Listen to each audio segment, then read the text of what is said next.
وصفتي النهاردة هي وصفة كلنا بنحبها، وهي كيكة البرتقال. هنعملها مع بعض بمكونات صحية خالية تماما من الجلوتين وكمان بدون سكر. كيك هش وطعمه لذيذ جدا وكمان محسوب السعرات، وهقول لكم سعرات الكمية كلها في نهاية الفيديو.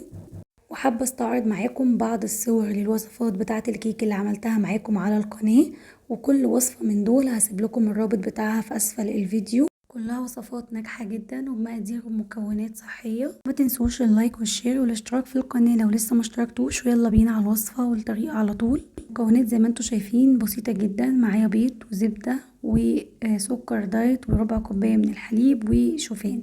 كل دي مكونات اللي انا هعمل بيها الوصفة. اول حاجة معايا البيضة تكون بحارة الغرفة، وهبدأ بعد كده بقى اضيف نكهة الكيك. معايا فانيليا برتقان ومعايا عدد واحد برتقانة. تقدروا تاخدوا بشر البرتقان فقط او تستخدموا الاتنين.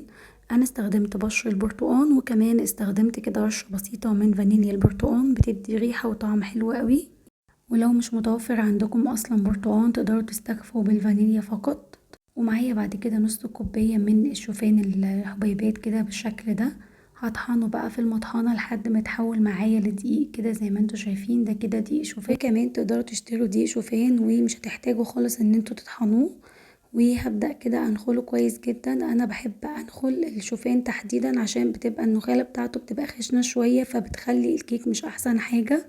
وطبعا النخالة اللي طلعت دي مش هنرميها، ونقدر نستخدمها في العيش بدقيق شوفان او تستخدموها في اي نوع عيش هتعملوه صحي. وهستخدم باكت سكر دايت، والنوع ده سويت اند سليم، بيكون اقرب شوية لطعم سكر ستيفانا وبيكون طعمه حلو جدا.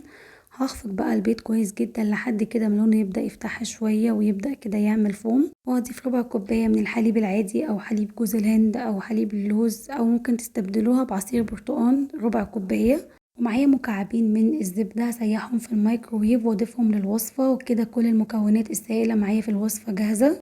هخلط بقى كل المكونات دي مع بعض. وعايزة اقول لكم ممكن تعملوه بالنكهة اللي تحبوها، لو مش حابين مثلا تعملوه بالبرتقال ممكن تعملوه كيك بالقرفة او مثلا بالفانيليا عادي جدا. كل الخطوات واحدة ما عدا طبعا الفانيليا اللي هتضيفوها. وبعد كده هضيف بقى دي شوفان. انا معايا كده هنزل بالمعلقة الاول، ضفت حوالي معلقتين. احنا كنا طحنين نص كوباية من الشوفان، وطبعا حجمها بيتضاعف شوية بعد الطحن يعني بتزيد. وهضيف معلقة صغيرة من البيكنج باودر على المعلقتين بتوع الشوفان عشان مش عايزة اضيفه على كمية الدقيق كلها، ممكن محتاجهاش. فضفتها كده دايركت على الدقيق اللي حطيته.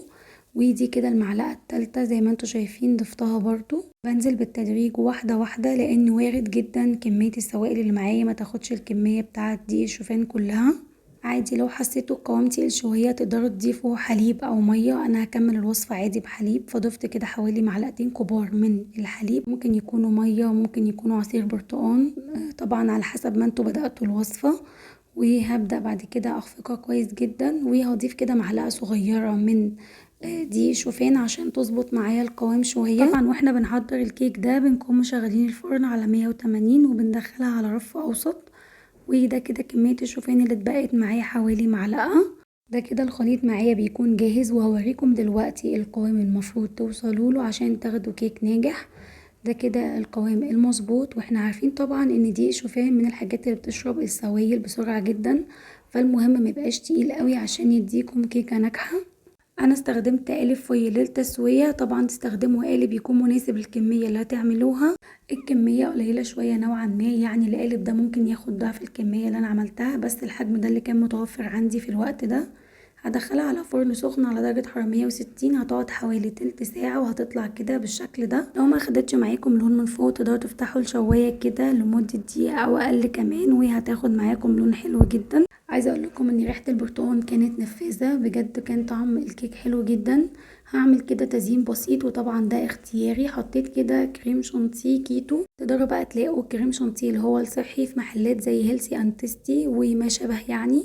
وممكن تستخدموا كريم شانتيه غير محلى. وزينتها كده بشريحه من البرتقال كده زي ما انتوا شايفين. كيكه بسيطه جدا ومخدتش مني وقت خالص، والمكونات كلها صحيه. طعمها لذيذ قوي. بالنسبة بقى لحساب السعرات، فالكمية كلها فيها من 200 ل 250 سعر. لو قسمناها على 4 قطع يعني القطعة الواحدة يبقى فيها حوالي من 60 ل 62 سعر. ودايما اقول العين بتاكل قبل الفم. فشايفين طبعا شكلها مشجع جدا، وزي ما قلت لكم ممكن تستغنوا عن خطوة التزيين دي خالص وتاكلوها ككيك عادي، وتعملوها في قالب الكيك اللي انتوا تحبوه.